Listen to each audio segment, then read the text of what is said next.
Test. Just I want to put my phone and see if it's Can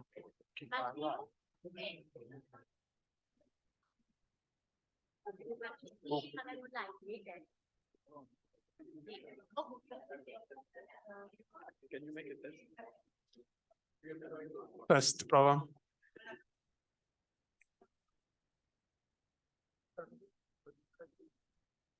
Prova, prova. Test, prova.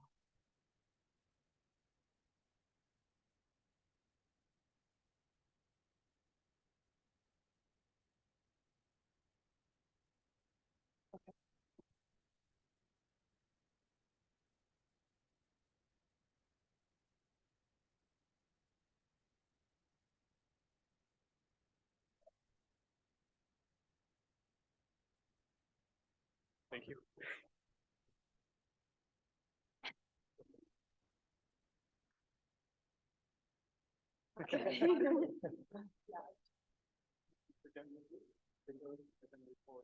Sure.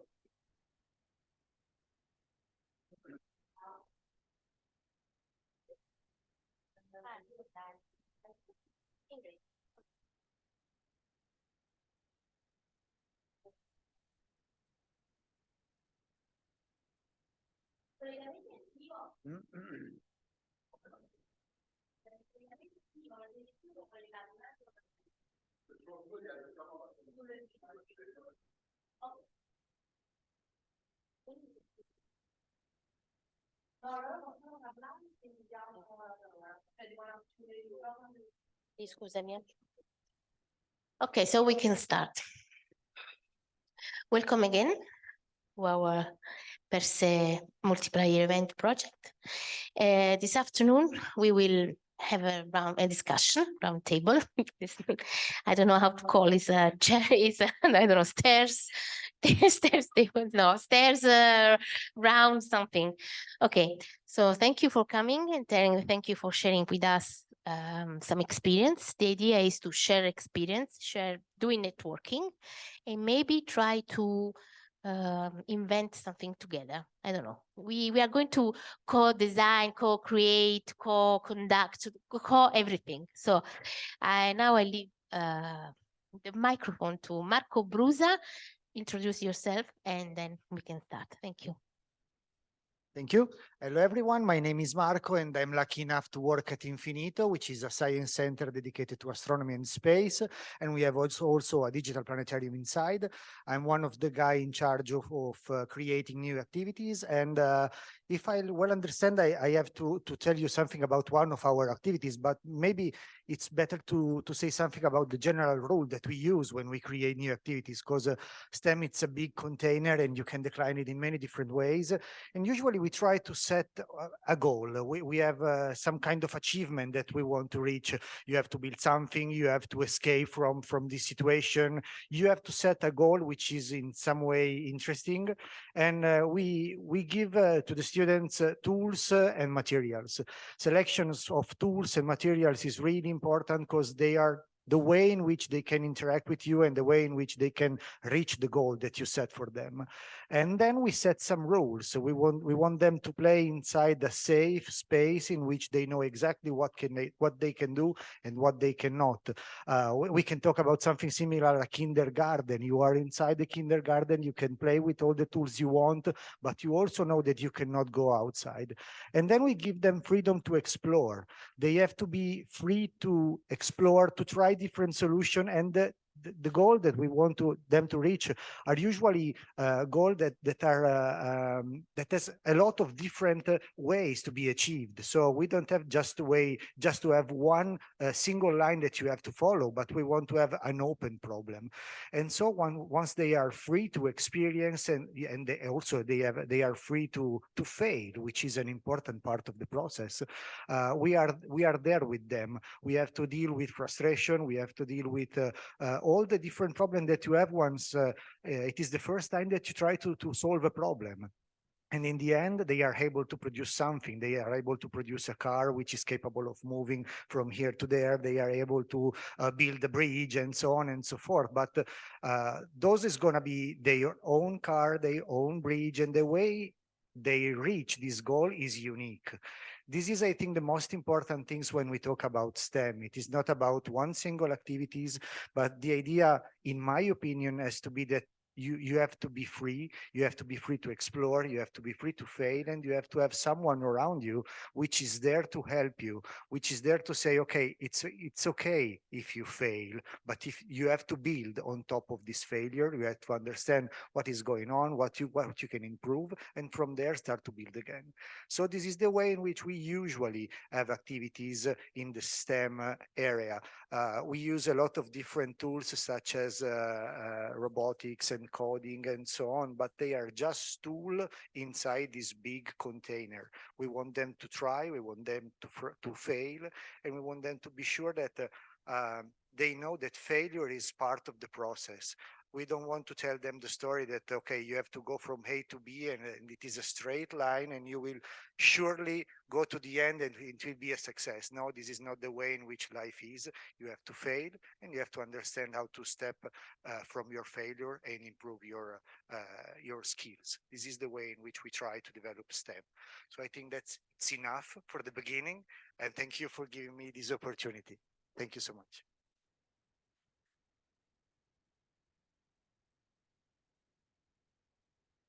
Hi, everybody. I'm from MACH, the Museum of Chemistry in Settimo Torinese. My job is to create collaboration and partnership, but I am also in charge of some educational projects. And I would say I completely agree about what Marco said before. The approach that we are using in labs is really similar to that he talked us about. We are trying to foster curiosity, and we are trying to get rid of those things that we call stereotypes about science and chemistry. A lot of people is telling us, oh my God, chemistry is boring, chemistry is difficult, I cannot do it. But we want to make science enjoyable. And we are doing it with interdisciplinarity.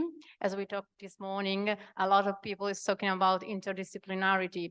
Chemistry is everywhere, so we can find partnership and collaboration with every entity, every industry, every other institutions. And this is our force, because then we can keep a very large public that can collaborate, that can work with us, and a big public that can enjoy part of our activity.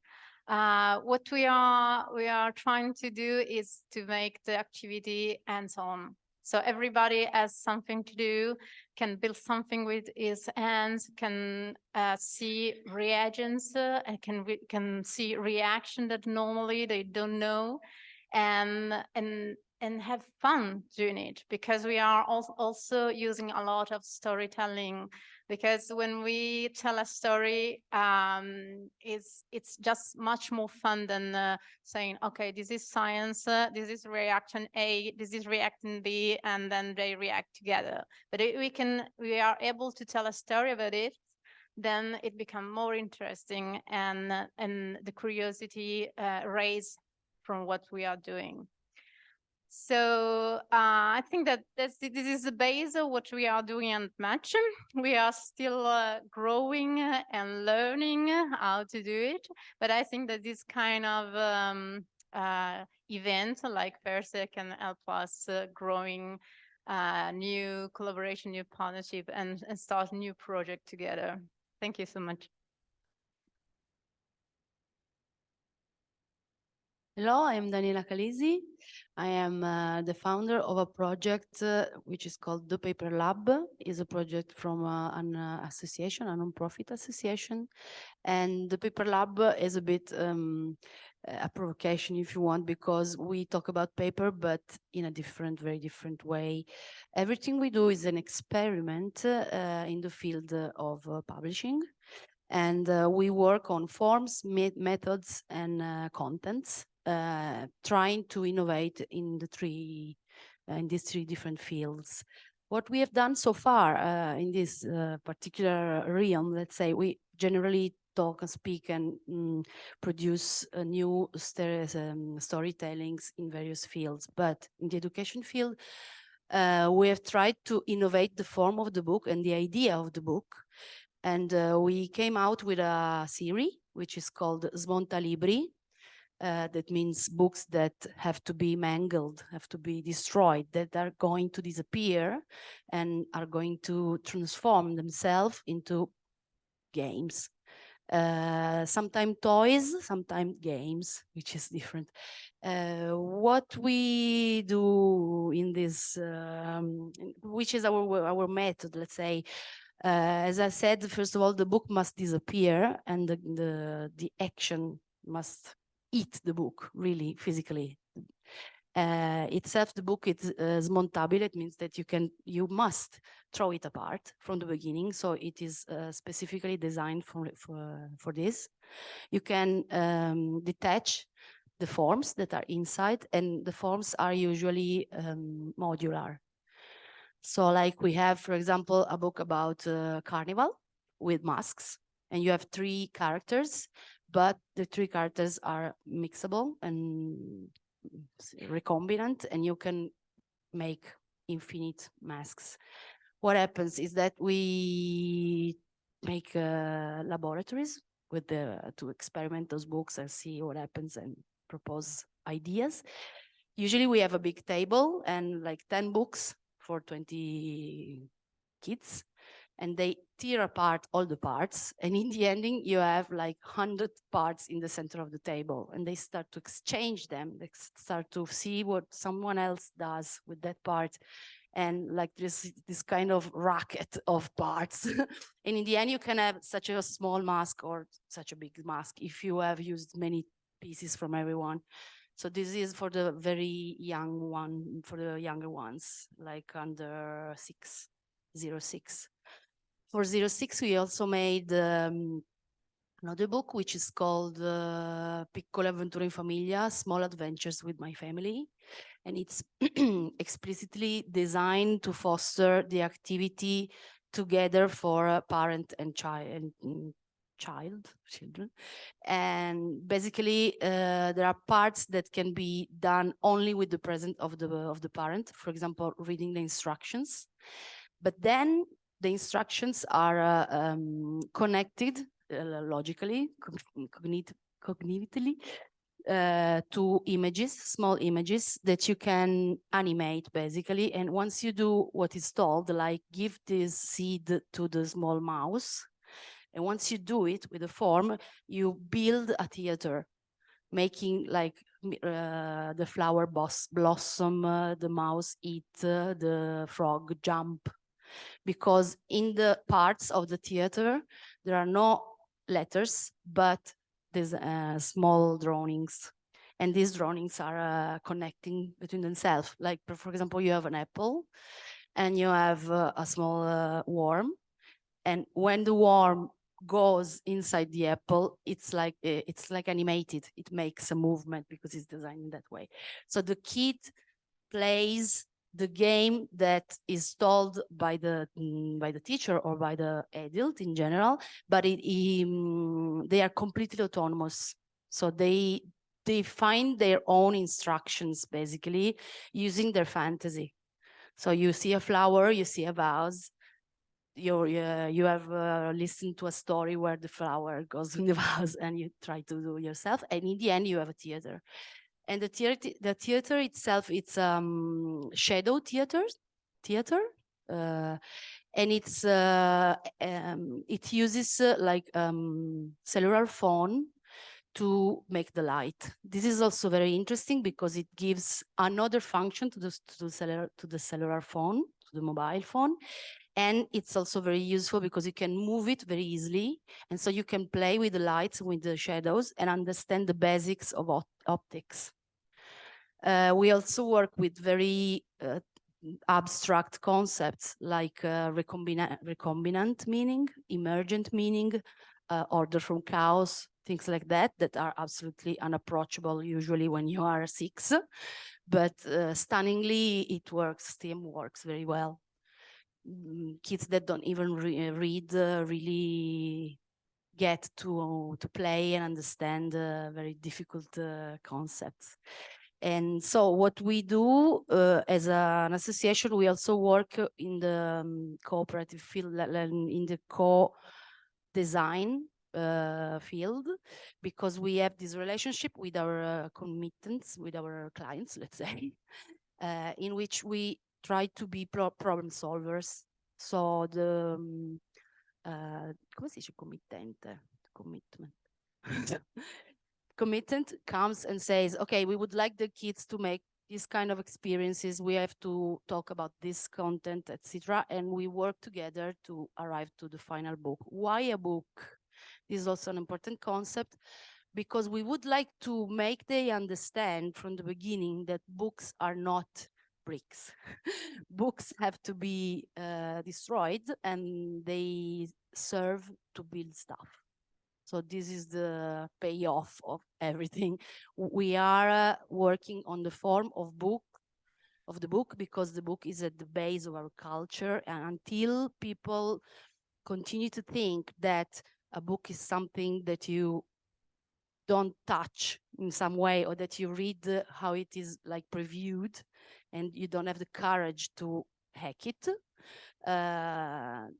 we're not going very far. We have to teach the kids that the books must be hacked, and that what inside there must be recombined, must be used to build something new. And this is the focus, the core concept of everything we do with the Paper Lab. Hello. Okay, my name is Rita Carraro. I'm the president of 𝗀𝗃𝗃𝗃𝗃𝗃, a non-profit organization based in Torino and Trieste. But today I'm here on behalf of the city or municipality of Venaria Reale. And speaking about books, I'm here to talk about books. Why? Okay. Venaria Reale, since 2021, Venaria Reale has developed this project, Immaginaria. Immaginaria is cultural, let's say, is a cultural project, basically, with the aim of involve different parts of the city that in this moment are not so linked. Let's say, I don't know if you know Venaria Reale. No, okay. Okay, like this place, Venaria Reale has a Palais Royal, la Venaria Reale, la Reggia, a natural park, a very big natural park, La Mandria, the city center, and a big part of outskirts. So these 4 parts of the city in this moment are not so linked, and each part is like an ecosystem, different ecosystem. So the city, when we conceived Immaginaria, asked how we can merge all these parts of the cities together. So we focus in what these parts have in common. And what they have in common is an animal, a small animal, the female of deer. Because it's the symbol of the Reggia di Venaria, is the symbol of a natural park La Mandria, is the symbol of the city. So we start with children and young people from school, and we ask them to create a story. So basically what we want to do is to create a new tradition, a corpus of stories. So we ask children and young people to elaborate a story. Each year they design a new story, and we take this draft and we select a novelist. So the first year was Lorenzo Naia, the second year was Alessandro Barbaglia, and we launch a contest for the selection of an illustrator. Last year was Giorgia Merlin from Padua, a very young and she has a very good talent and taste for drawing. Every year we produce this kind of book. So for the young is a very good opportunity because the city, when we select, and Fabio Viola was the first, it was in the first jury in the first edition of Imaginaria. And so the city with the illustrator, he has this task of illustrating the book and also the merchandising of the, oh, I forgot, sorry. Ecco qua. So this kind of postcard and this kind of stuff.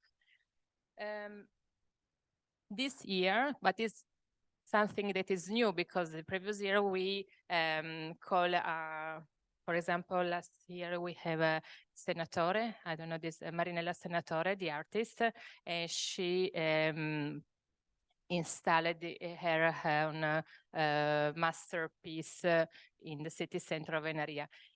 What we want to do this year, so in September, October, is to, after the operation of the book, we want to select an artist. And we want to have this opportunity for young people and for citizens too, in order to create with the artist a very big public installation. So it's a public art installation. And we want to have this workshop, public and open workshop, in order to build together this lightning installation for the Christmas period. So, but I don't know what we don't have experience in this field, so I have to, it's something that we can tell you next year, perhaps. Okay.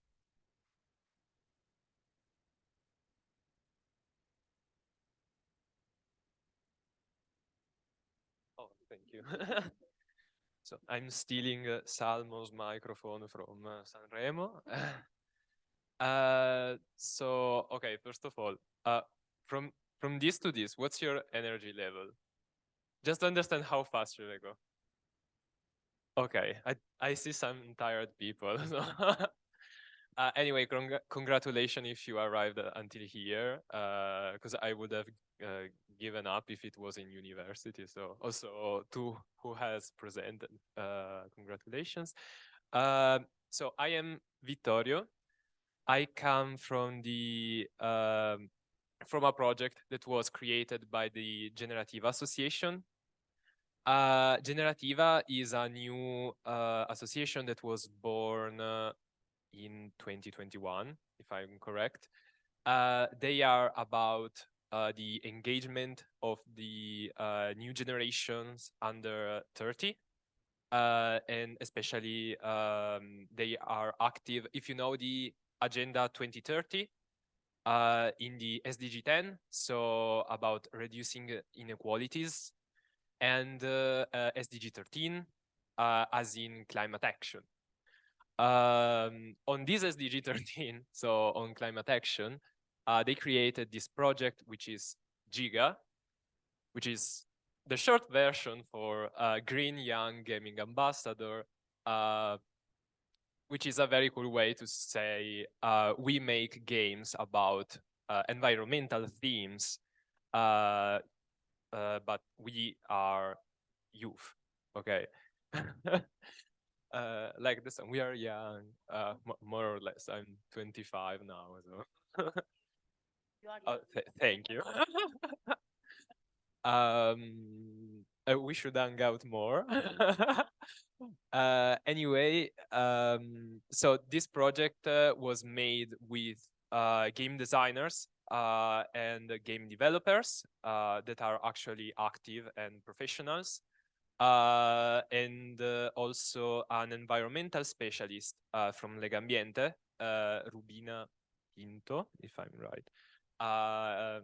And it was all organized in the neighborhood of San Donato, because they also wanted to give that added value of making the new generation rediscover what's there. For example, a big part of this was in the MACA.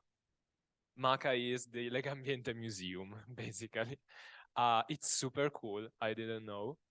And yeah, so, you know, Fabio told you, okay, to make a very good game, you need like 8 months of planning and stuff. Well, he spent 3 years working. We had 4 months from the idea to the realization and publishing it on Roblox, luckily, so it was kind of easier. But it was super cool. It was a super challenge. And the thing that remained the most was that it was enabling us, like people coming from very different backgrounds and from very different nationalities, to come together to work for a cause. And thing is that the community that was created is still active now. We are hoping that they will do the second second chapter of this project. And yeah, like they are also promoting other events. So if you are young, or if you know anybody young, under 30, it's a very good way to. For any complaints, @𝗂𝗃𝗃𝗃𝗃. And yeah, so that's basically what we did. Yeah, we also got like 200 people like in a stream, like on Twitch. I don't know if you know that platform. Okay. Huh? Oh, nice. And yeah, that was it, I guess.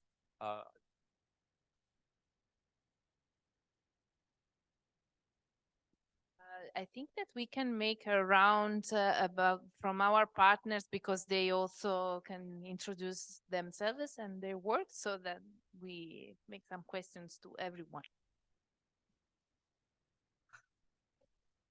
No, no, no. I was focused. No, hello.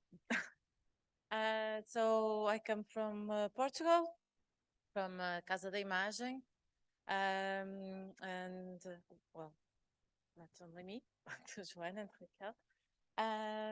So Casa da Imagem is a kind of we are a project of an institution, a foundation, and we are placed in an old factory, a graphic arts factory. And our starting point was huge photographic funds from the second part of the 20th century, mostly about industry, like 500,000 negatives and camera devices and other devices, and photo studio, everything around photography. And we place ourselves as artist mediators. And so, placing ourselves with this perspective, we started to look at what we have and started to develop projects. And what we understood through the development of the projects was that we really wanted to work in an engagement perspective. So what we have to offer has to be developed in partnership and within the logic of participation. So all the projects that we started to create had this need of the other for them to work. And so it was kind of always a partnership of trying to understand how we could create something together.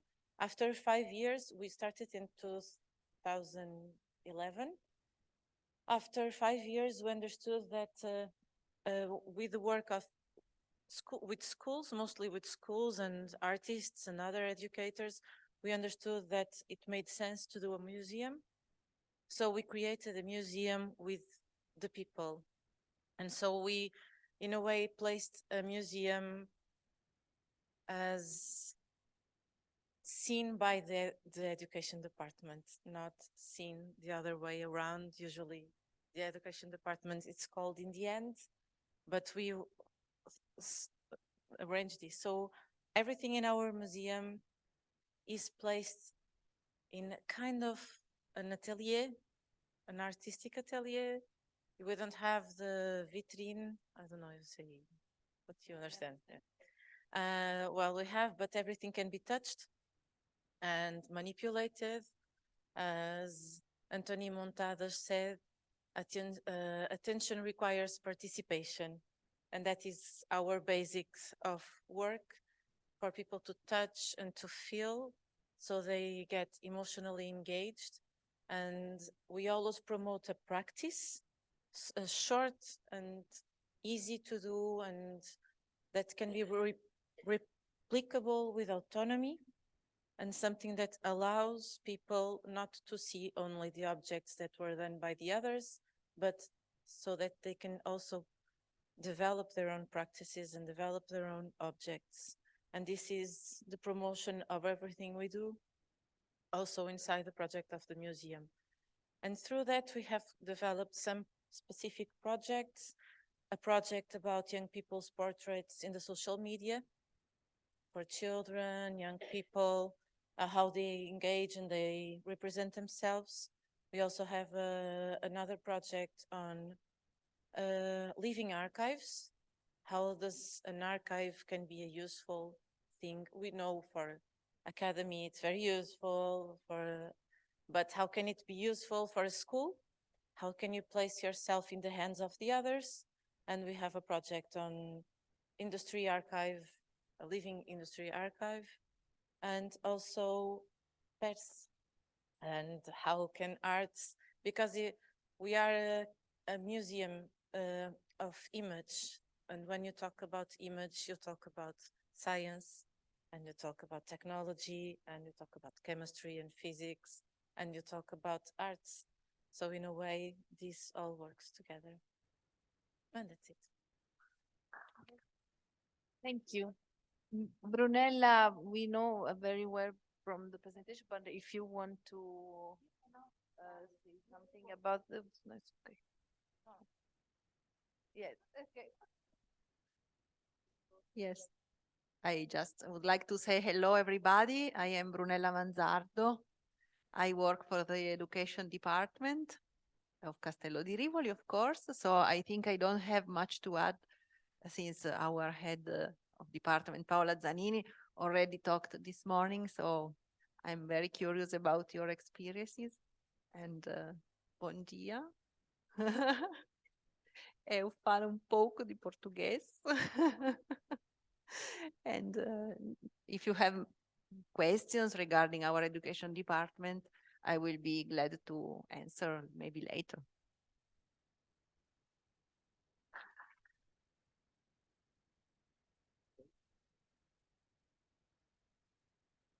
Hi, everyone. I'm Yuri. I'm coming from France, and I work with an association named Sunrise Project France. We are based in north of France, and basically we work mostly with European organizations, and we develop trainings, youth exchanges together. So we are focused on topics like youth, interculturality, and digital. So, for example, we had in north of France a training about digital, where many people came from around 10 countries in Europe, and they learned new methods and tools about how to develop new activities with young people using digital methods. So if you're looking for a partner in France about digital literacy, digital activity, digital creation, feel free to get in touch with me. Thank you.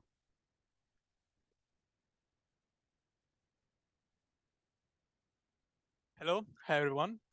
My name is Sebastiano Cassarino. I work as a junior fundraiser for Social Hackers Academy, which is an NGO based in Greece, in Athens. Well, it's more kind of a hybrid organization. It's partly NGO, partly a company. And basically what we focus on is that we try to democratize the access to education to vulnerable people in Greece and in partner countries as well, in Europe. And now we are sort of expanding in CMED countries, so North African and Middle East countries. Yeah, we offer, basically what we do is offering courses based on new development of technology, programming courses, blockchain, front-end, back-end developer, web development courses to migrant or people who cannot access formal education. And our activities are based on certain values that we truly care for, which is education accessible to everyone. So we try to reduce the cost of everything. We try to get in touch with foundation, get in touch with other companies that can help us raising some funds, and expand, organize new courses, new method of accessing knowledge.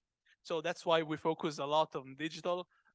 We think that digital work could be essential, like developing digital skills could be essential nowadays to accessing the job market, especially in those countries that don't have a structure of labor market well developed. And we also very focused on the development of skills, not only digital but also entrepreneurial skills. So that's basically what we are working on. We currently focus on, and if you need a partner as well on digital on digital knowledge, digital courses, feel free to contact us in Social Hackers Academy. I will be very happy to share my contact infos. So well, basically that's it. Thank you.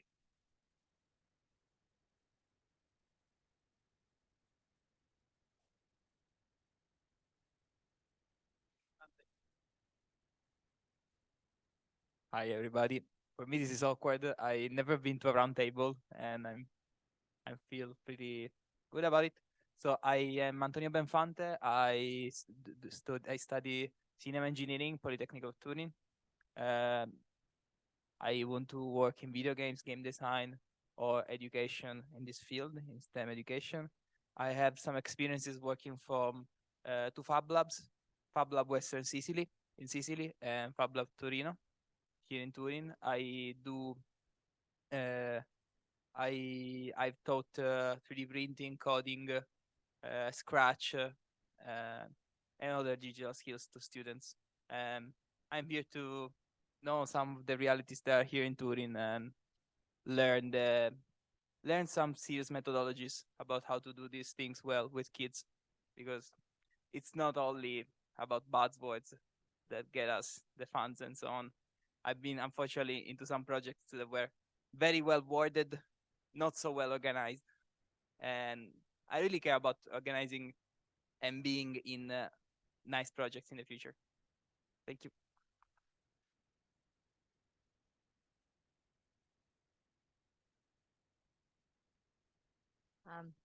Hello to everybody. I'm Irene. I come from 𝗀𝗃𝗃𝗃, that is another town now for another royal castle. But I'm here because I'm so curious about STEM education. And in last 3 years, I start to collaborate with a little museum. In this museum is built from volunteers, and this museum is about an important aspect from 𝗀𝗃𝗃𝗃, that is the silk production. So 𝗀𝗃𝗃𝗃 in 18th century was now like European capital of silk, but now this production is finished last century.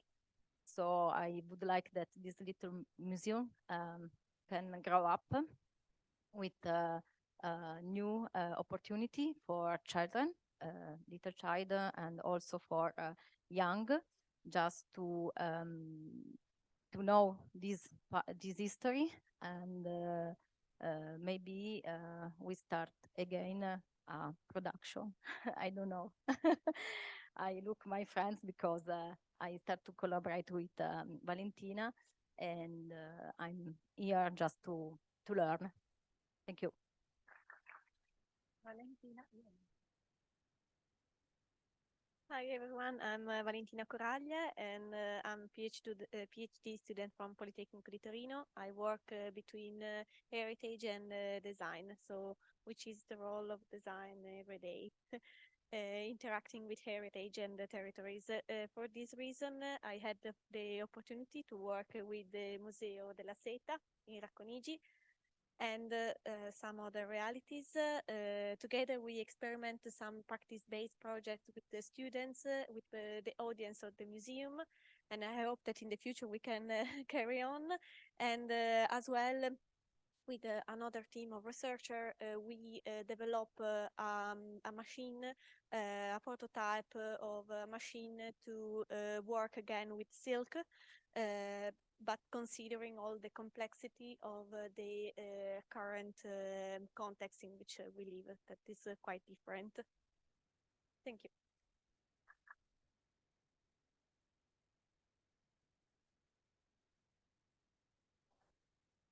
Just Miss Margaret, but she. Hi. I think you already heard a lot from me. But very briefly, I work with Interalia. Interalia is an organization. We're based in Athens too. Mainly we do arts stuff. Like we're very much interested in doing research with regards to cultural heritage, tradition, customs. That's how we got involved with a non-formal train of thoughts at the beginning. What I do, I mainly coordinate the actions. I work more on the production side, and only recently I started being useful in the research areas, and especially the policy areas, which is why I'm very interested in educational policies and non-formal learning. That's pretty much that.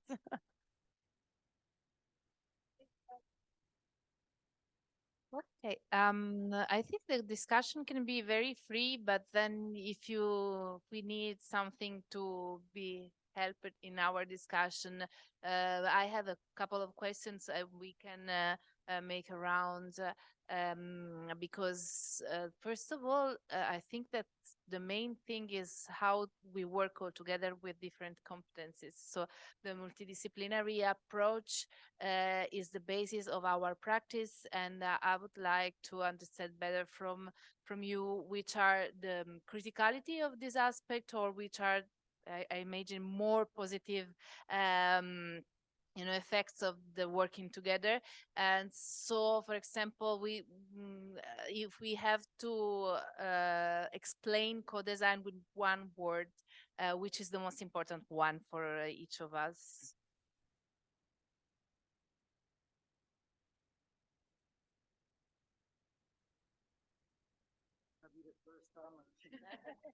The first time, every time.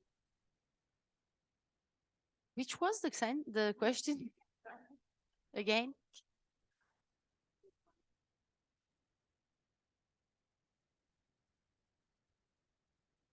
Sharing. Sharing must be, can be difficult, it's always fun. But if you want to share, and if you are in the situation in which you can share, because this is not always so mustn't be spontaneous, compulsory. Sometimes you have to build the situation. I say the infrastructure, the space, the room, and this you can do it like a principle of your design. Like I leave some room. I really say, okay, this part, it's going to be left to someone else. I don't know what happens there. And often, yeah, the most important thing is that I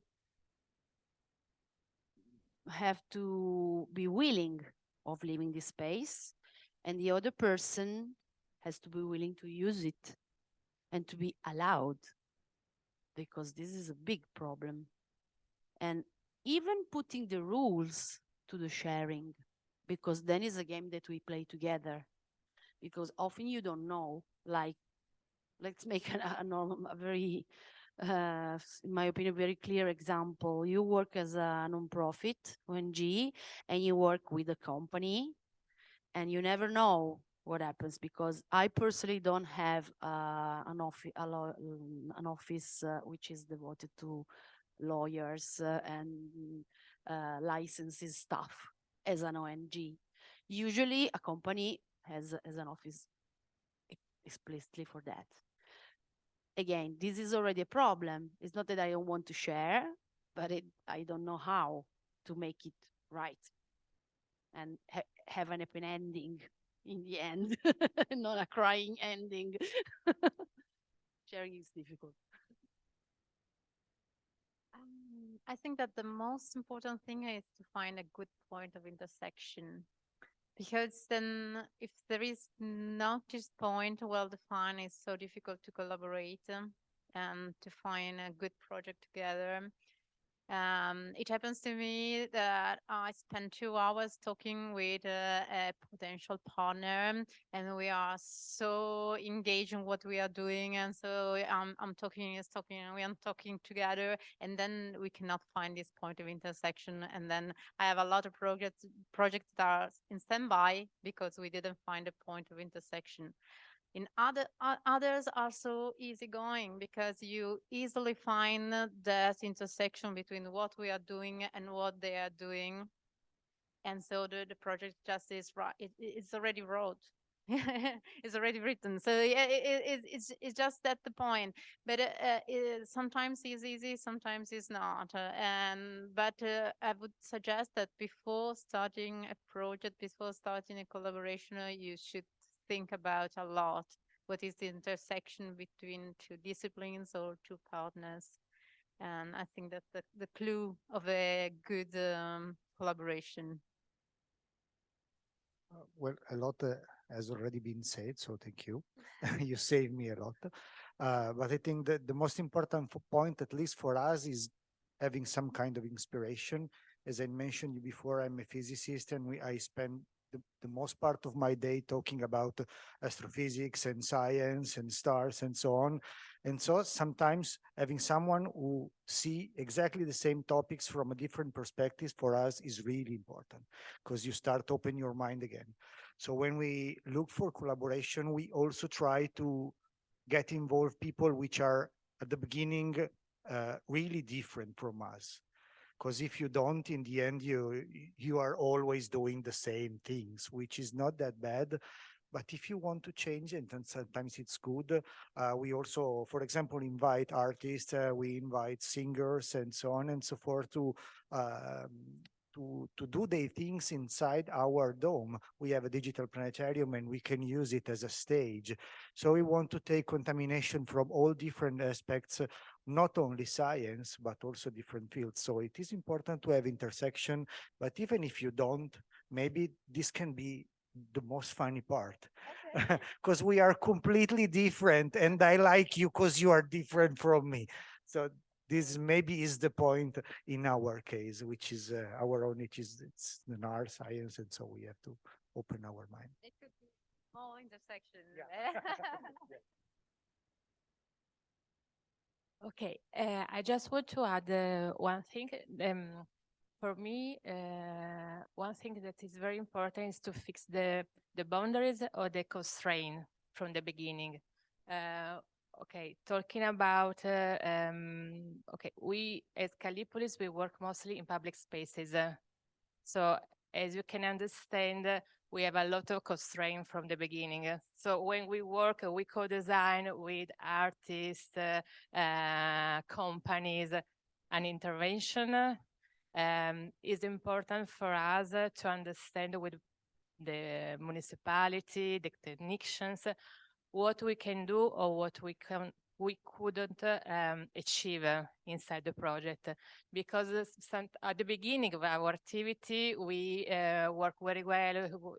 There was a lot of fun, but sometimes we couldn't achieve our goal, because at the end something happened during our process, and perhaps you could have a very beautiful idea and you are very, very proud of your project, but at the end it never happened because you basically cannot do this thing in this place. Okay.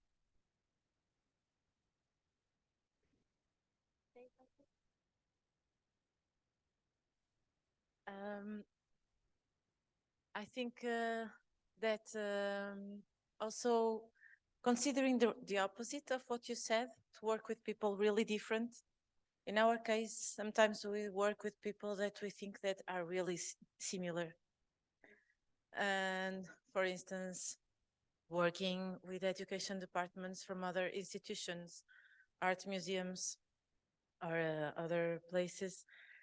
And one of the challenges that I think that we felt a lot in these European projects or more international projects is how you deal with the expectations that you have when you are starting a project.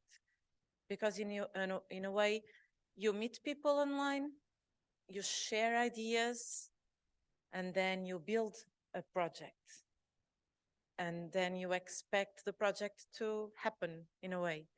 So one of the things that we do, and that has been really important for us, is that if we are doing a project that aims to have an impact, before the project, we do a thing called the theory of change that allows us all to engage in kind of the same perspective within our differences or resemblances, as the project turns to be impact oriented.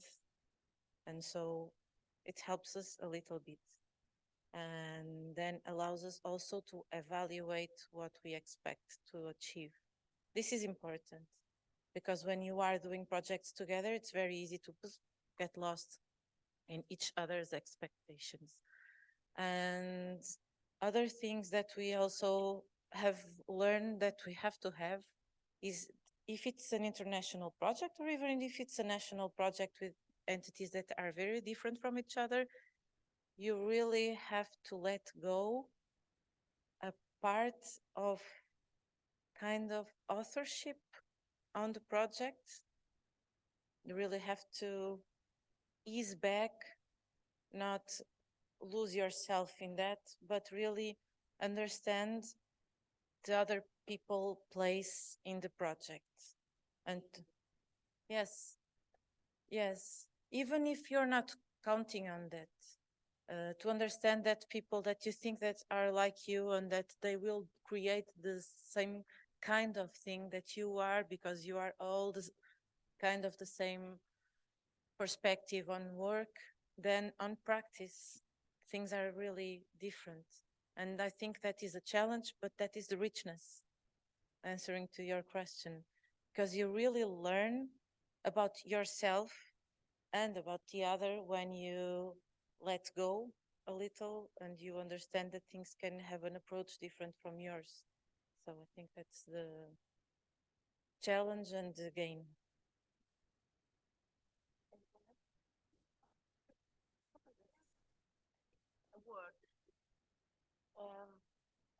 I would like to add the word responsibility, because going on your direction of you're telling about working together in different places, different countries, I think it's very important that each partner, has their own responsibility of the project, because if you have a responsibility, if you have clear the goals and you're going in the same direction, then you need also some kind of magic that I think we had with PERSE, and then you can create something. But I think the responsibility is very important, because otherwise sometimes you let, you give too much space to the other, you know, from too much space to the other, and they, okay, I'm here and I'm waiting you to do things. So responsibility is another word that I would like to add. Okay, thank you. I think a lot of very important words. So we will take care of these words for our future project with STEAM. And the other thing I noticed listening to your conversations is that you mentioned a lot of different cities, a lot of different landscapes, and how are they involved in this kind of practice? Because I think that the issue is context. We also talked a lot about context.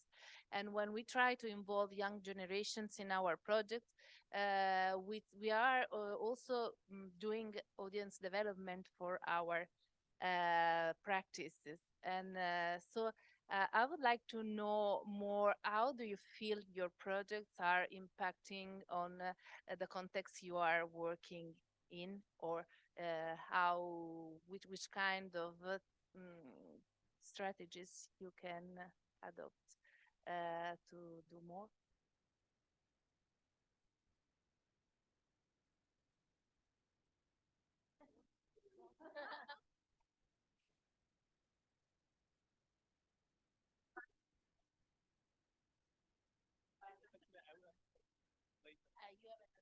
Okay.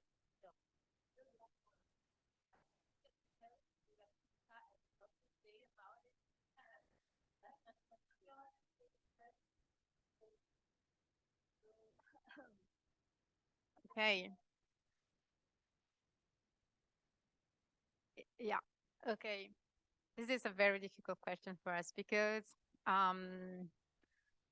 okay, the march was born from a paint factory where Primo Levi worked for over 30 years. So we have a big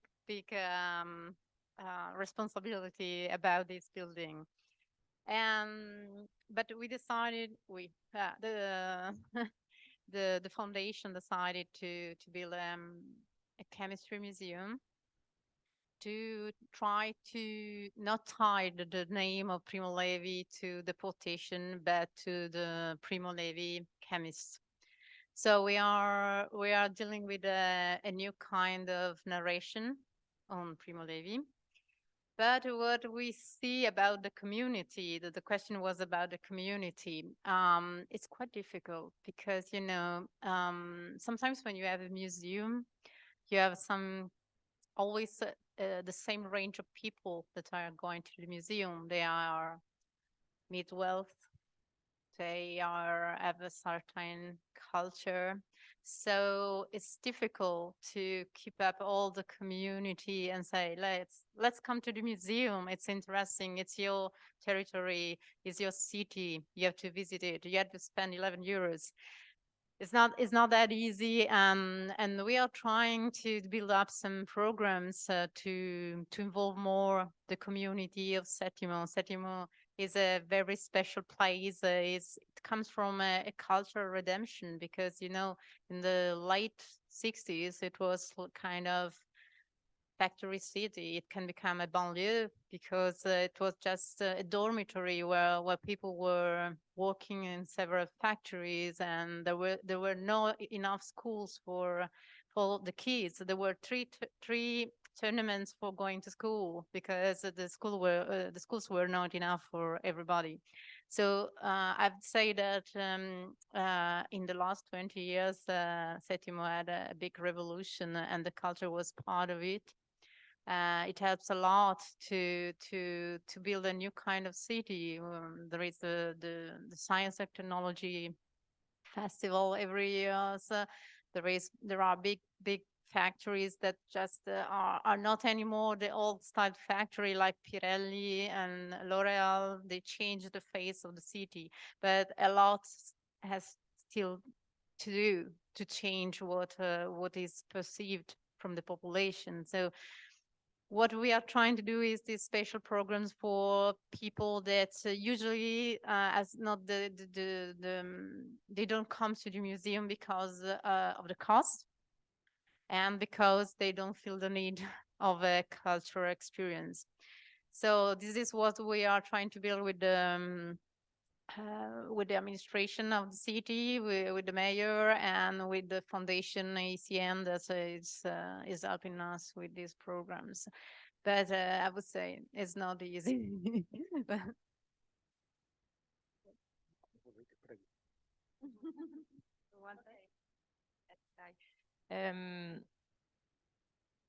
Okay, I don't want to talk about Venaria Reale, but about another project. As Callipolis, and the agency who make the management of the, let's say, public housing, the council housing in Turin, so ATC, Agenzia Territoriale della Casa. We have this project, and now we are starting the third edition. The name is Reality Shot. It's a project on, it's like a reality show. We use the reality show model and on smart photography. It's a project addressed to young people from 18 to 30 years old. And we want to involve people living in council housing. And now I want to talk we have as a partner also Camera, the Italian Center of Photography. And so during this process is like a competition, like a real reality show. So we have two groups and they are like fighting one against the other. And they have to produce each participant has to produce one artistic project, and the aim is to build a new narrative of public housing. Okay, so a positive one. So they have to find the beauty inside this kind of contest, and they have to show to an expert the final. We invite like a very famous photographer, Italian photographer, and he choose the best one, or the 2, 3 best one project. What we see is that is okay. People, it's not that they don't want to go to the museum because it's because of the cost. But what we see is that because they don't feel comfortable inside the museum. Okay, because the museum is a building, you have to go inside a building, first of all, and you feel this kind of situation very far from your situation. So what we do is to go where the people are living now, and to try to build together some kind of culture in the place, and then to try to keep the people inside the museum. And I think that is working now. Yeah. So, for example, during a reality show lasts from May to the end of June, so 2 months, more or less. During this period, we have once per week a meeting with the young people, but we offer them a lot of visitor experience, and they always say, yes, I want. This is very strange because we started saying, okay, let's try. And so there is this exhibition in Camera, there is another exhibition at Galleria d'Italia, there is a fair opportunity. So it still works. So perhaps it's the beginning. Yeah.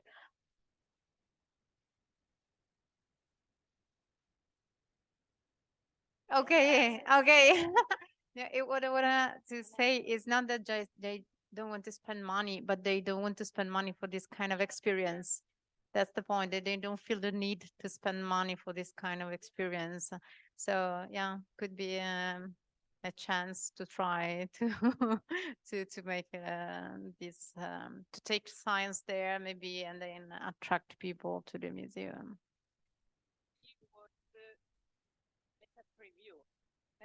Okay. Yeah, yes, exactly. They don't know what to expect. Yeah, could be. We have to make a trailer of what they will experience at our museum.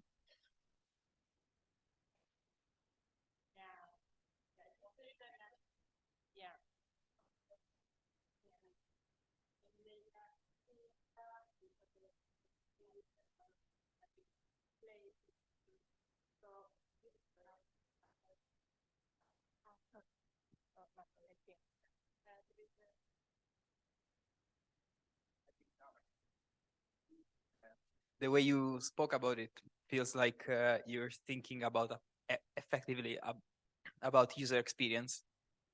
One important part of any experience when we start to tackle it is that we have to form a mental model of what we are going towards. So it's not that they don't, wouldn't like, they just don't imagine what it is like to go to a museum. So you help them imagine it.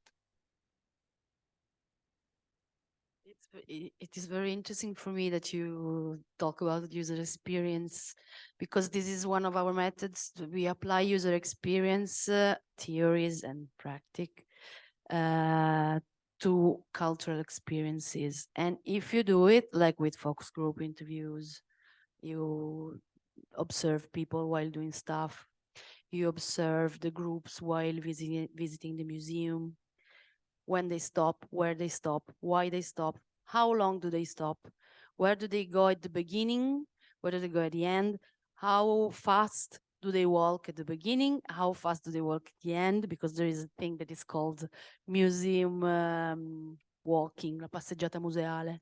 This is the moment when, okay, now you're tired. From that moment on, you just walk through the museum. You don't make the experiences anymore because you're tired. And what's interesting is that very often this is, I've worked in this field for a bit for the 𝗀𝗃𝗏𝗏 Foundation. And what's interesting is that now we are designing museum experiences based on some user experiences logics. Okay, so now we start to say, okay, the users do that and that, we should think like an activity for the second part of the visit because there is a science about it, and so we start to do it. But we still don't do it enough for the didactical or extra visit initiatives. I make you an example. Like we made those books and we had a super beautiful project with them, with Marco, in which we made a book that you can unmount and then you can build robots. Non sono robot, sono rovers, the one that explore it with paper, very simple. And we were trying to understand why was it so difficult to have people coming in a special situation. And we discovered that our user was not the kid. It was the couple, parent and kid. And so while the kid wants to play and has a big interest in this kind of stuff, rovers, etc., the parent, especially if it is the weekend, are tired. They want to chat. They don't want to play to the building the rovers in that moment. They want to be there with their kids, but they are like, it's for them, it's very, yeah, they want to relax, staying with the kids while the kids are playing. So you have to think an activity which merges in an harmonic way with the activity that you want to do for the parents that cannot stand it. Okay, and so like if I think about a museum, I can think that I know dozens of families which are very happy to pay like 11 euros for 2 hours for the kids to stay on their side. Okay, they just want to relax for 2 hours and And they would pay for a babysitter, they would pay probably the double or no, 20, 25 euros for 2 hours. It's okay. So if the museum would match this double exigence, yeah, it would be maybe more pleasurable also, because like we have designed some experiences in which the kids were making building laboratories from l'educazione, oddio, come si chiama lei, la grandissima educatrice italiana, adesso mi sfugge, la Montessoriana. And so the kids were building stuff, fishes, whatever, with paper. And the parents were having a dinner together.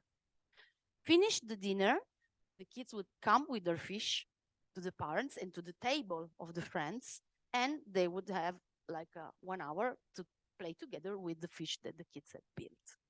So this was super interesting because there was still a common activity, but it was previewed that for 2 hours you can talk with your friends and your kid is making the laboratory. But it's not like I take the kid, I let it there, I don't care. It's like we make something together, but I have my space as a parent, because very often we forget it. They need to stay a bit quiet. User experience.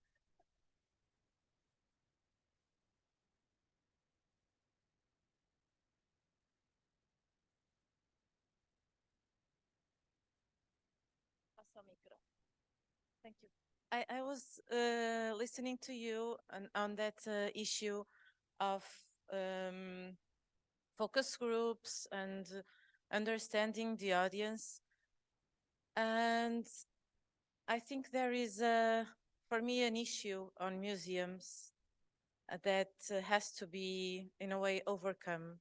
I think it's normal that people don't want to go inside museums. I think that it's really normal that they feel threatened by a museum, as museums are institutions of power. And museums, this is a political issue. And museums as institutions of power and institutions of a certain kind of knowledge, and they represent a certain kind of knowledge. And people, so there is a contrasense, I don't know how you say in English, contrasense in the way, a contradiction in the way museums are developed because of their heritage themselves. So they are places for people, and they want people to go inside, but there is no place for people inside the structure of the museum. So until museums understand this, this will never happen. You can try and follow people and listen to people, but if you don't change the structure, you will never get it. So, and this is a political issue inside the vertical and very well polished hierarchy of a museum structure. So if museums want to work with people, are museums able to let people inside the museum and change? No? Yes? And you cannot change as a person, you cannot change the logic of the museum. So why would you be, it's a political issue. So I think that if things are also seen as there is always an hegemonical narrative placed inside the museum structure. So I think it's, many times it's running like dogs running after the tail, you know? You keep on running, but the face will never change and the tail will never change. So how can you, inside the structure, because this is an issue for museum, how can you inside the structure change in a way that people want to be there, and but they want to be there because they really want. It's not because socially it is said that it is important to go to a museum, because that is also a social pressure of maintenance of power.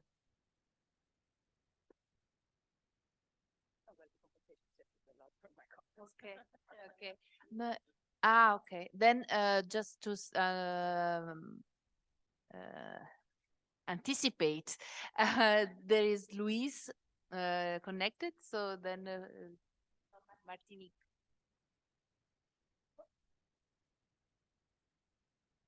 Well, I completely understand your point, and I think that I'm far from saying that our museum is perfect. This is not the point, but I just want to mention that we are a science center, and maybe a science center can be one of the answer, because we are not a place in which we want to teach something. We just want to set an environment in which people can learn something by themselves. So if you say, okay, come in, we have an exhibition and you have to understand the exhibition and there will be someone who teach you something, this is not going to work because this is a symbol of power. We try to be a place in which you can be free to explore, in which you can be free to fail. We have a lot of hands-on activities. And so you can have a typical all women well-dressed, which grab a pole and start to turn and spinning as fast as she can, which is not common. But you have to create an environment in which you feel free to do that, because we are all doing the same. So maybe this can be an answer. This can be a way in which the museum is just a place in which we have fun and which we remember ourselves that we have a brain here on top of our head and we can use it. We can ask ourselves questions and we can try to answer those questions, which can be really difficult, but we have to engage this kind of process. We have to stop to teach. We are just there to be a place in which we can experience and learn together. And this is also the way in which we try to have our guided tour, because with the school we have guided tour inside the museum, but we try to talk as little as possible. We ask questions and we listen from the answer to our audience and we build on top of them. Okay, this is your point. Let's see if it's good or not. We can discuss together. So maybe this is a way in which a museum can be a little bit more open, a little bit more friendly. And to be back to your first question, which is a great one, thank you so much, but it also demands a lot of different level of answer. We try to do it in different ways, and the first one is the institutional one.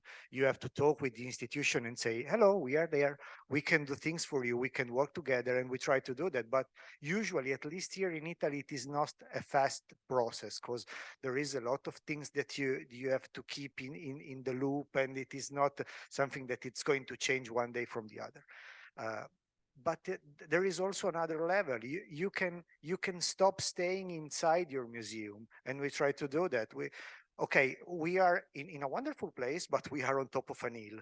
So you have to add all these things, another level of difficulty. I have to bring my car and I have to go over there, and I have to be really dedicated to go there. I have to want to be there. And so we bring our telescope and we go in the places of Turin and we show the sky and we say, okay, we are here for you. You can join us. Go there. It's fun. A lot of things start to resound on me, and the first one are children. Those are powerful tools. I mean, don't get me wrong, but if you have children with school, you can bring parents in the weekend. And a lot of our guests are driven by children who enjoy the visit with the school and come back to school to our house and say, okay, I won't be back in the weekend. This is another way in which you can involve a bigger part of the community, because the school are there because they have to be there. The school is the typical audience for a museum, but with the school you can bring all other structure around the children, parents and families and then friends and so on and so forth. So I think we have a lot of tools that we can use to make to lever this kind of bring in different audience. And we are a typical example. I mean, we are a museum of nerds there for nerds. So I love stars and I go there, which you are welcome. Okay. But when I say we try to bring also artists, singers and music player and so on and so forth, this is for exactly the same reason. If I want to hear a concert and I don't care about star, okay, but if I have my favorite artist which is performing inside the planetarium and we can do something together. For example, we invite artists to play inside the dome and we want them to improvise, and while they are improvising we are flying through stars. We are improvising together. So we are creating something which is not just a concert, it is not just a planetarium show, it is something completely different. You are there to listen music, but I can show you the beauty of the sky. So we can do a lot of things to start to grow our audience and to say we are there.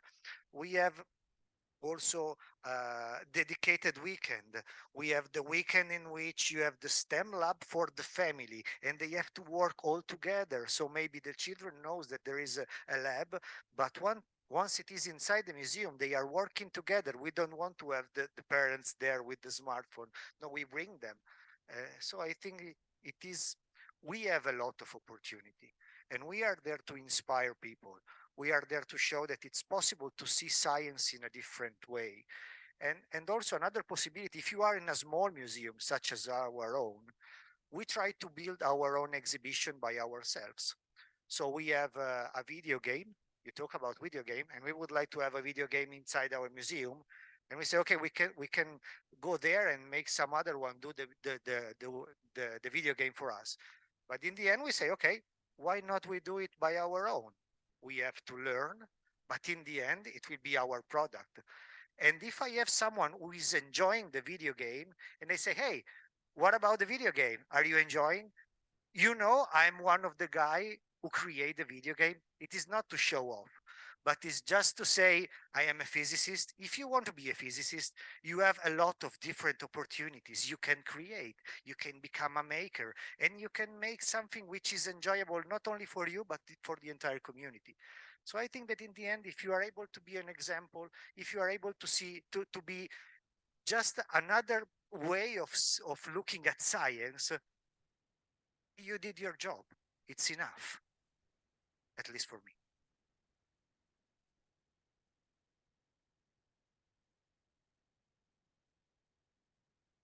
Congratulations. I wanted to try to tie everything together.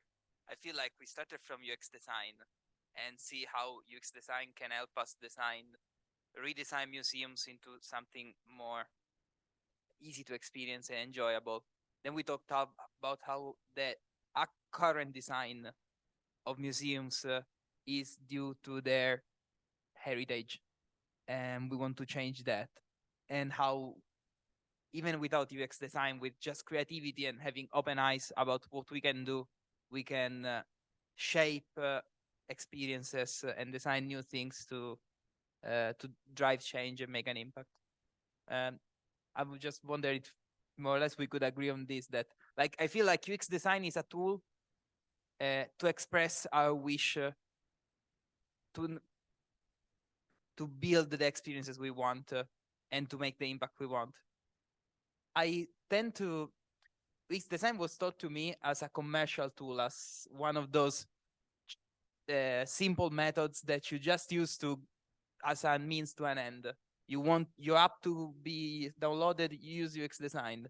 But the more I study and the more I see its potential, it's hard for me to see the limits of it, because there's a lot of intuition that we can put into UX design, but it seems like all human experiences have same rules. So where is the limit? And me, when I was very often given a class to work with, and I had to design a class, and UX thinking in terms of UX design helped me a bit. But still, I was wondering, how long would it take to make this really good? Feels like what we are trying to innovate in, what we are trying to create, takes a lot of time and experience to hone into a nice experience, into something that people can interact very well with. So I would love to hear you about this. Because experiences seem like they take forever to design, right? You know, it takes forever because it's always changing, because the project is never closed, because you are still listening and you are still open to change. This is why you've never stopped. And if you're a teacher, your way of teaching continues to change even after 25 years.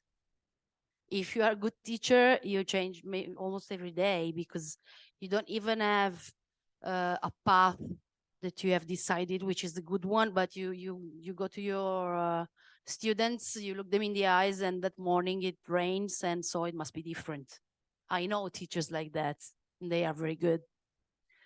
And in some way, I agree with what Marco said. So in some way, you have to stop teaching, okay? But because teaching has many parts inside that we don't like. And I say power, and also by design, which is again an expression that comes from digital. So this structured by design, which it means that it was designed for that, and it does that stuff. It preserves knowledge for who deserves to know. So this was the beginning. So it's true. In the other way, if we stop to teach, I don't know, we should change teaching too.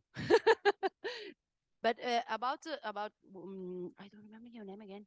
About what Antonio was saying, I wanted to say that user experience is a very broad science, etc. But it is something you should all frequent. I don't know. You should all try to understand a little bit, not that much, but sometimes it is sufficient. You don't need to be an expert of user experience design, okay? But there are some principles that really help in any situation. First of all is listen, observe, take data, count statistically, and then you decide what to do with that. For example, you say we should change something important. For example, we should stop designing for masses. Like if you say, okay, my 80% of my users do this, so I have to facilitate that stuff. Maybe that's wrong. Maybe you should design for the 1,000 different people, which are not a group, because it's one. And if you design something that goes well, not for the big group, but for one all together, they are a bigger group than the mass group.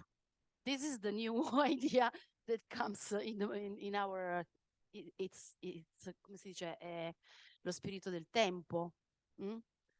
Si è capita cosa? We have understood this, but often we still design for the big group. But we know now that if you make like a museum that is accessible, that is made for the strange, for the different, it's better for everybody. That's interesting. And it only just one rule like that, bang, it changes everything. So sometimes multidisciplinarity, it doesn't mean you have to be an expert in all the disciplines. It just means that you're curious, that you pick up the concepts that you feel are interesting, and the other one you don't care, and you try to apply them in your field. This could be a proposal.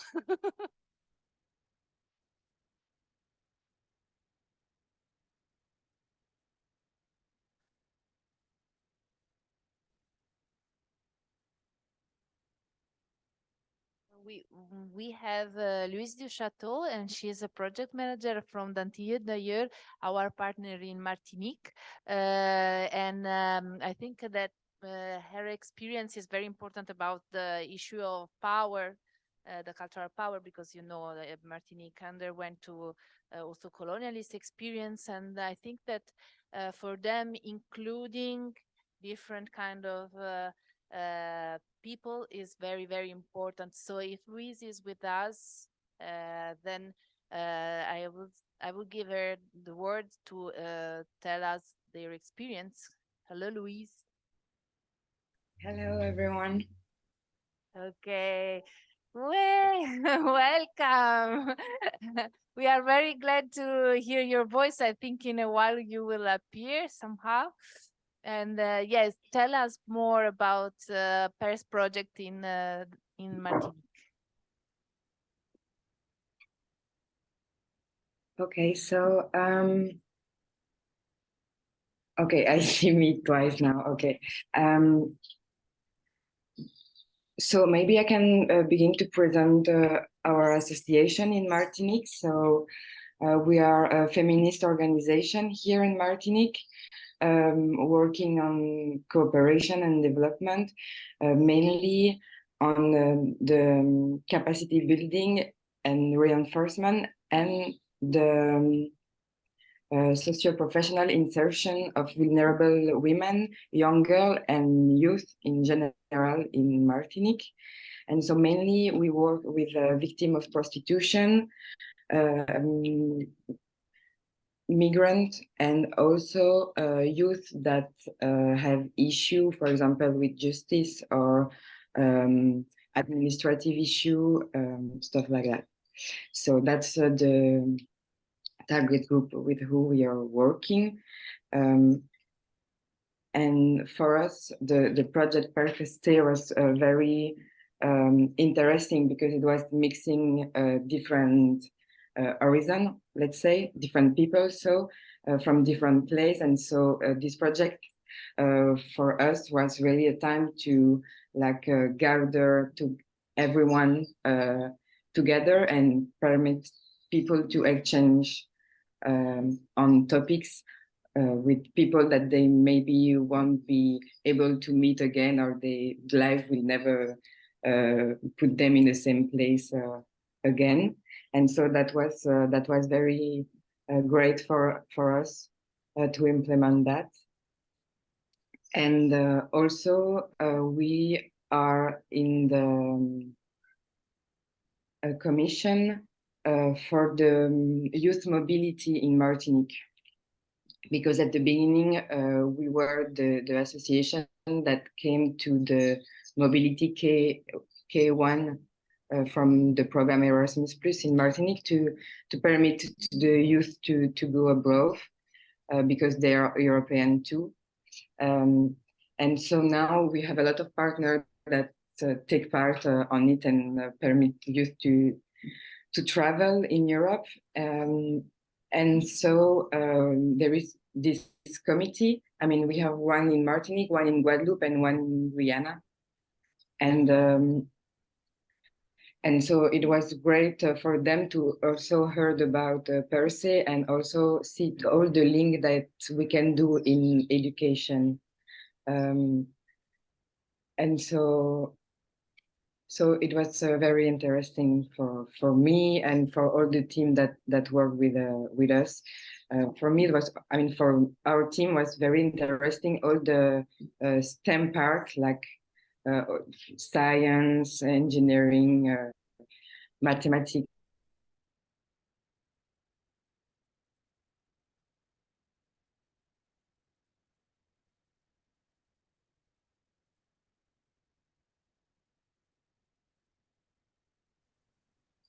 Hello. Okay. It's something that happens also during our meetings, unfortunately, but of course it's part of the game. And yeah, but they I mean, they are a very important part of our project because of course it's a completely different context, and so we would like to go deeper in what was their experience. If I can make Luciano, you want to add something? Yeah, actually, if there's anything that if there's anyone who wants to add something related to this topic, I invite you to do so, because I'd have a completely different question if it's okay for you. It's more related to leadership. I wanted to link this question with the previous one that Nicoletta asked you.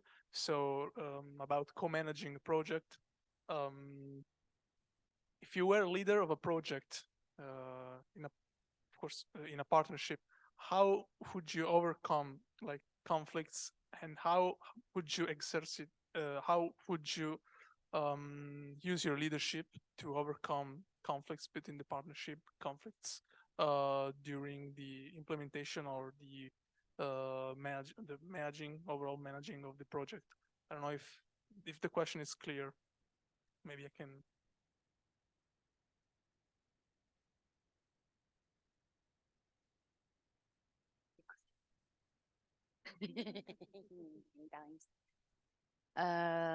For me, the changer again was the game gamification rules.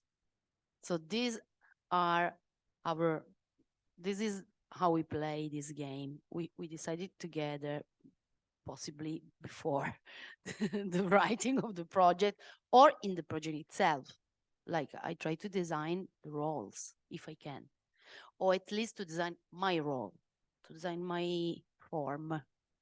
And we were talking before about sharing, which is difficult. There is one thing that it's, in my opinion, it's seminal, it's fundamental. I have my own territory and you have your own territory. So this is my state, this is my field, not theoretical field, because it could be human. It could be every part of the project can be a different field for someone. But in some way, I have to recognize that this is your space and this is my space. We have our seats, let's say.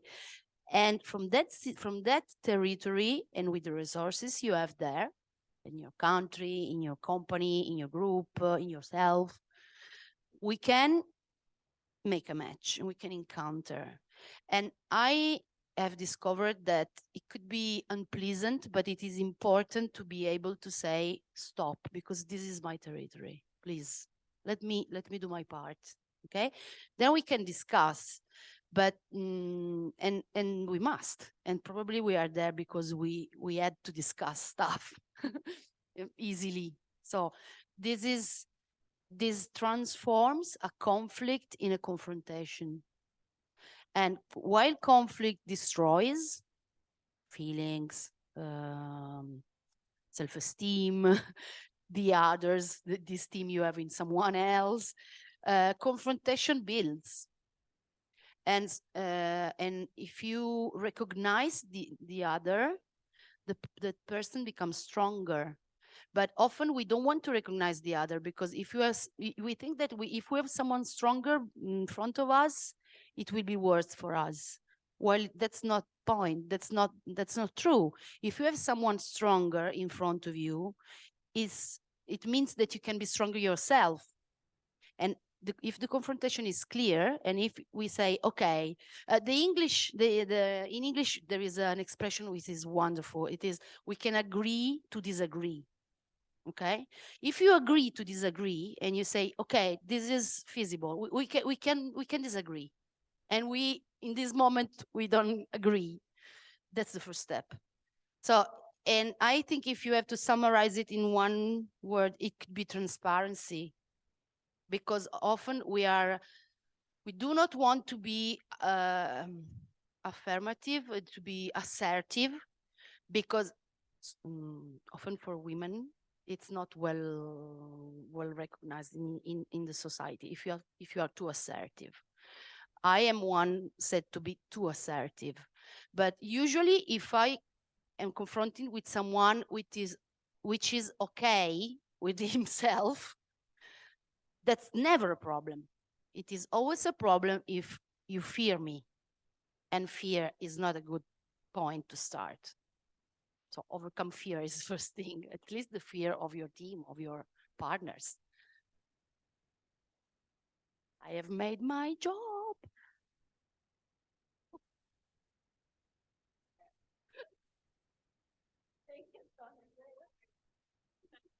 I have something to say about this because I've had an experience where the nonprofit I was working for was cooperating with another nonprofit that was not very transparent and was not assertive about its needs, but basically had the power to take away funds from us. So it gave us the funds. It made a good relationship, personal relationship. There was a good personal relationship between my bosses and the people who were giving us the funds. Then they started distorting our project based on the threatening us to take the funds away from us. So that's another case where you didn't know you had to protect yourself from somebody, but you actually had, and you have to be specific. Sometimes you better be overly specific in the beginning of the collaboration to avoid conflict in the future. I guess that's what we learned as an association, because we are very horizontal, so we all know what's going on. But it's hard because you have to get burned to learn it. Many things.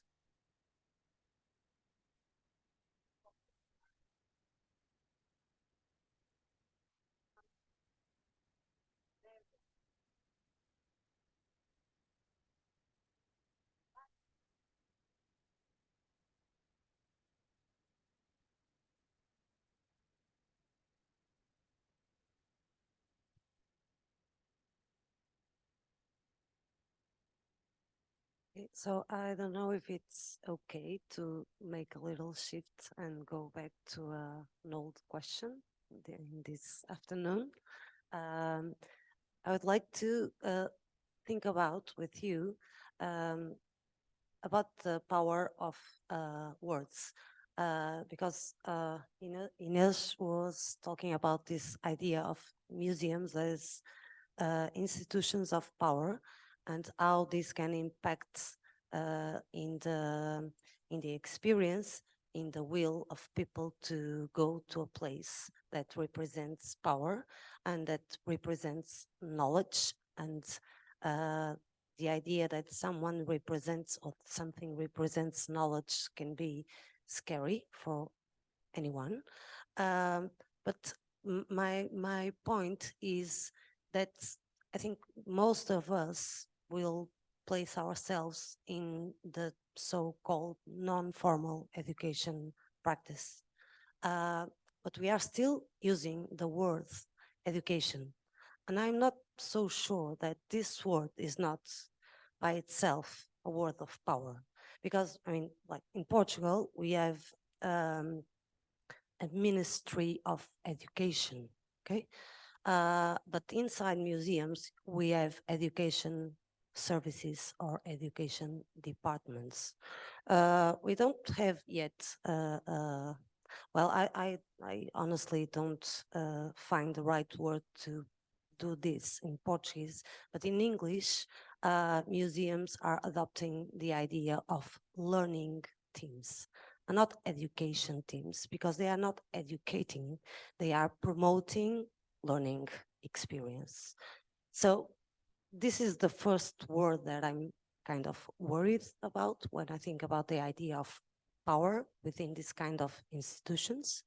So education, number one. Number two is the word public, because we are constantly thinking about publics and defining publics and working towards a specific public, and it kind of scares me that we don't think about people, because public, the word public, for me, I understand it as or in a sense that it's someone that is going to assist to something. If you are the public, you are not participating, you are not a part of what is happening, you are assisting, you are the public. Like a place like this, right? So some people are on stage and some people are the public. And it's okay in some contexts, but I don't feel like it is okay within a museum. So when we were talking about activities for families, for example, when I'm asked and I collaborate with many different institutions, not only Casa de Imagem. When I'm asked to think about activities for families, I definitely don't try to match the expectations of parents, nor kids, really, just mine, sorry. And because for me, going through these expectations, perhaps is the only way to work with them as people that I want to feel comfortable and part of what's happening. So I'm not an educator, I'm just there to mediate something. And I'm really happy when parents are the last to leave the room, when children are already outside playing with each other and parents are still doing something that was supposed to be done within a family time. So I'm not matching, I know that they would like to rest. I would like to rest sometimes when my kid is like full of energy.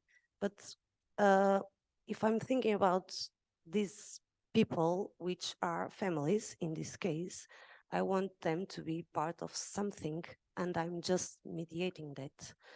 And if I feel like they are public, this is going to make my speech a speech of power, and I am going to make them go through a path that I was the one to draw, and maybe they are not available for that. But if I mediate it, I believe I can put them in this position of feeling that they are part of it. They are it. The thing is happening just because of them. And probably they will stay for that. So I think that's it. My words are power. We know that a long time ago. So yeah, education and publics. Thank you. Targets, yeah. Thank you. What's the reply?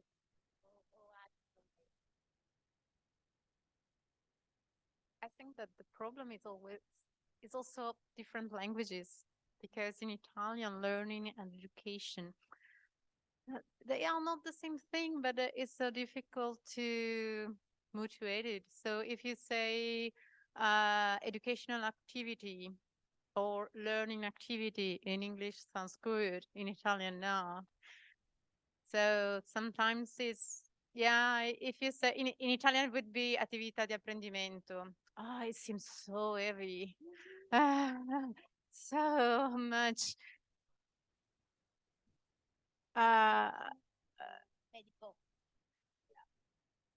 Yeah, it is not possible in other languages to use this double, to exchange these terms, I think.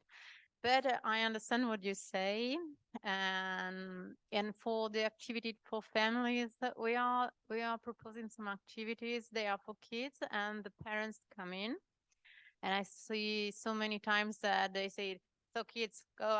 I'm doing it." So they are so engaged in what they are doing that the kids cannot do anything they are doing themselves. So we are also trying to think about a new project about a double lab, one for kids and one for adults, so that that they are not resting, but they are doing something interesting. So they are doing something commiserated to their educational level and something for the kids. So they can do both an activity for their spare time and not taking care of the kids. This could be a sort of a solution, because doing a lab that is both interesting for kids and adults is not always possible for our reality. And I would just say something more about what Marco was saying before. Yeah, that's it. We are engaging kids that are coming with the schools, so we are giving them free tickets for the weekend to come another time with the family. And this is a little bit of a marketing thing, but it works.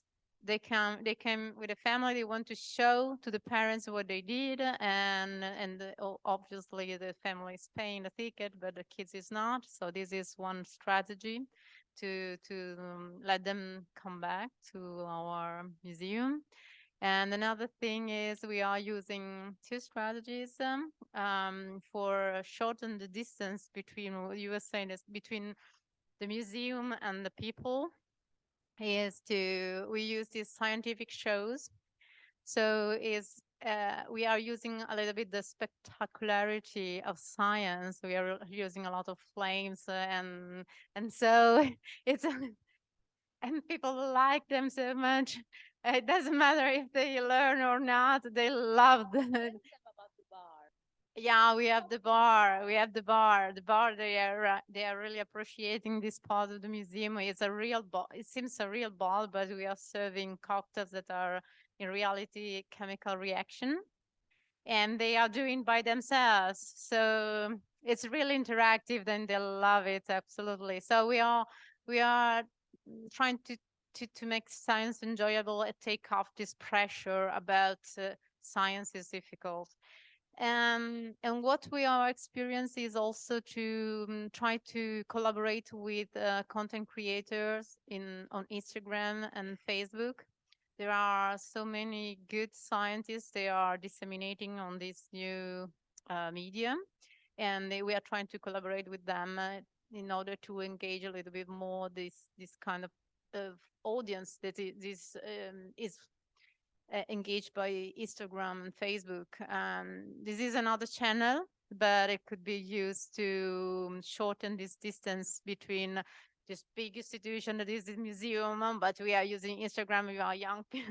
And yeah, it could be a solution because it's a really powerful new tool to use short videos to explain scientific short experiments and so on.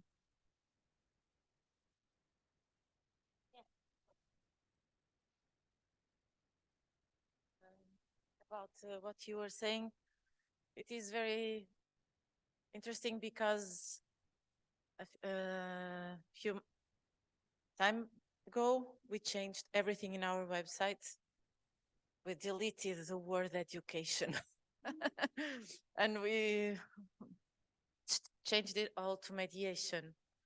And but we already have this idea for many years, and when we write and we place ourselves in mediation, but instantly to communicate, people know what is an education department. If you place yourself as art mediation, it can be what are you talking about? So there is also a question about language, but then you have to follow what you believe. So we changed it to mediation.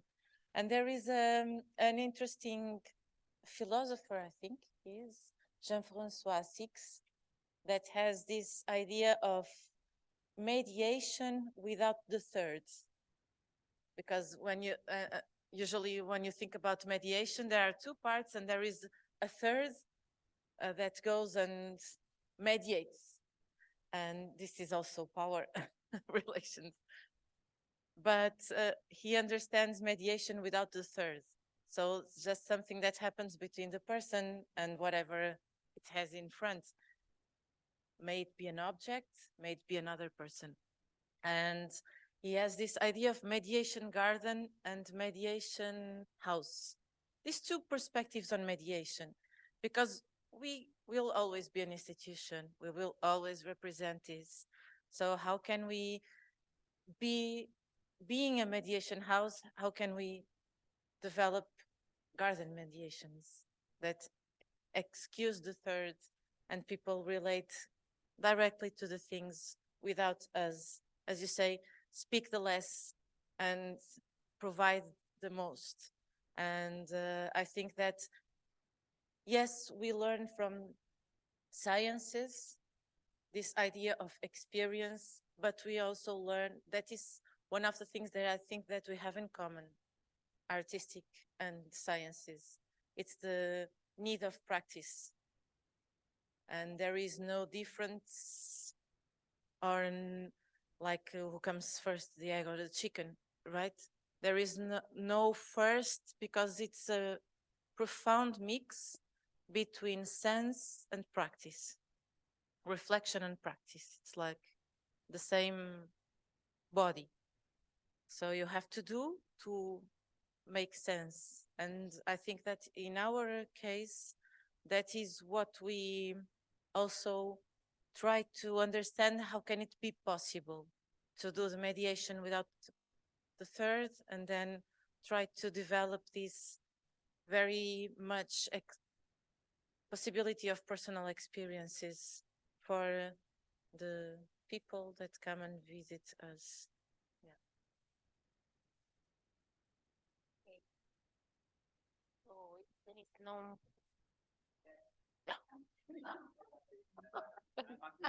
Antonio, vabbè. Yeah, the ticket was free, but I'm really exploiting this this moment. I wanted to ask, like, we are in all our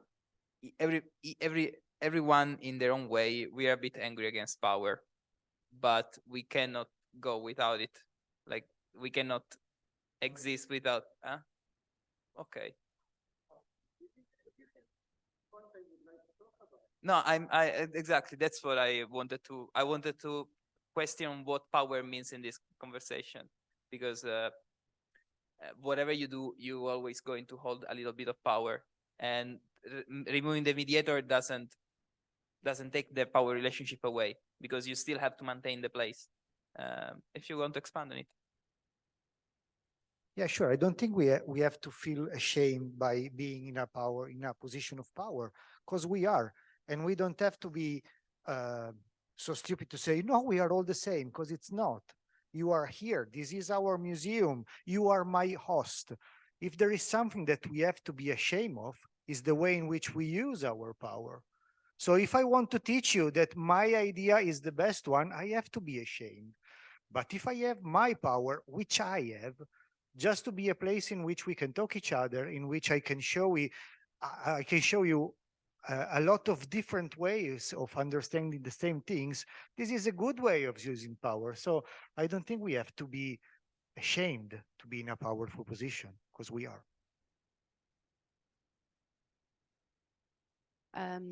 Yes, there is one power that is for me at the center of this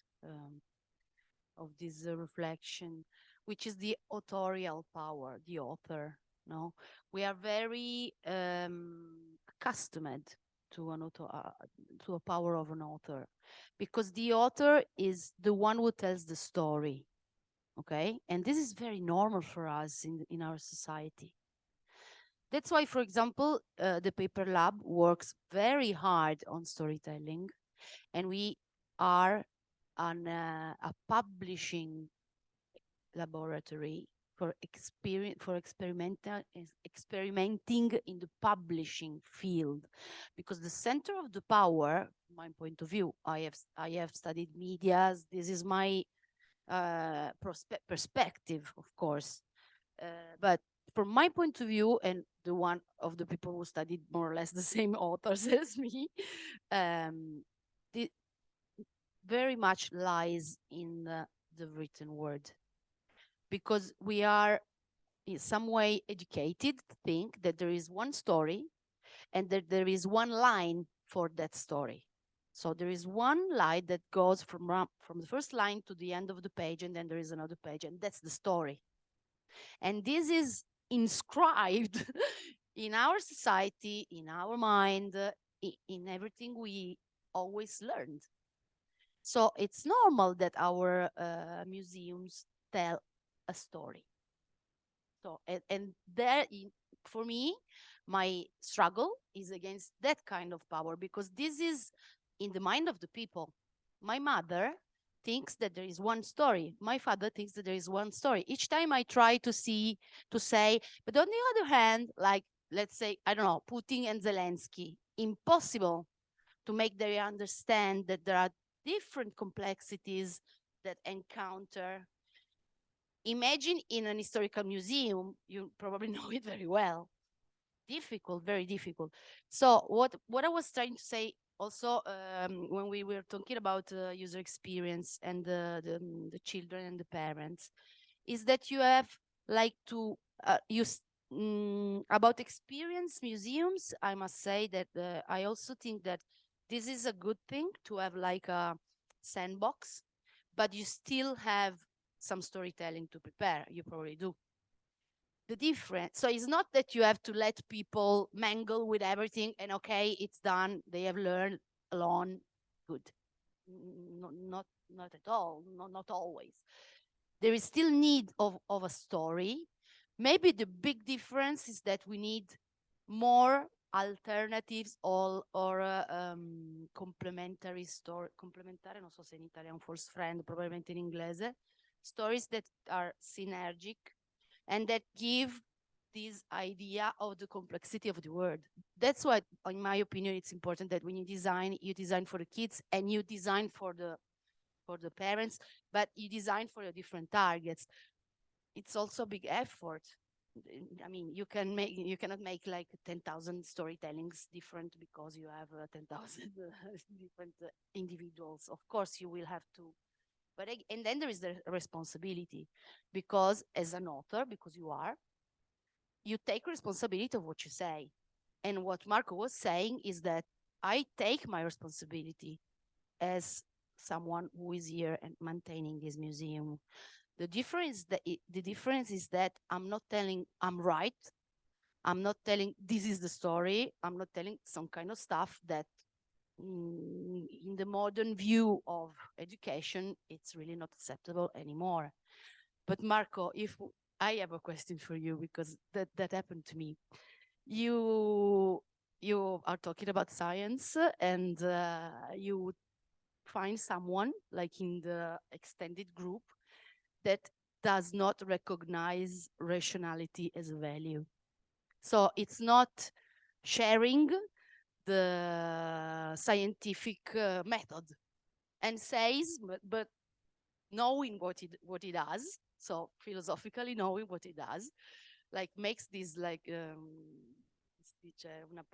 provocation, say, no, sorry, the scientific method is not the only one. You have to find another framework. And I was like, oh my God, what would you do as a scientist? Like, I would say good for you. I mean, we don't have to agree always. This is my religion. Take your own. I think that for me, science works good. If not for you, do what you want. Try to be at least, no, I don't want you to convince me. I'm pretty convinced. Just try to be careful on your choices, because if you don't think that science is the way, when you get sick, don't go in an hospital. Try to cure yourself in another way, because this is science.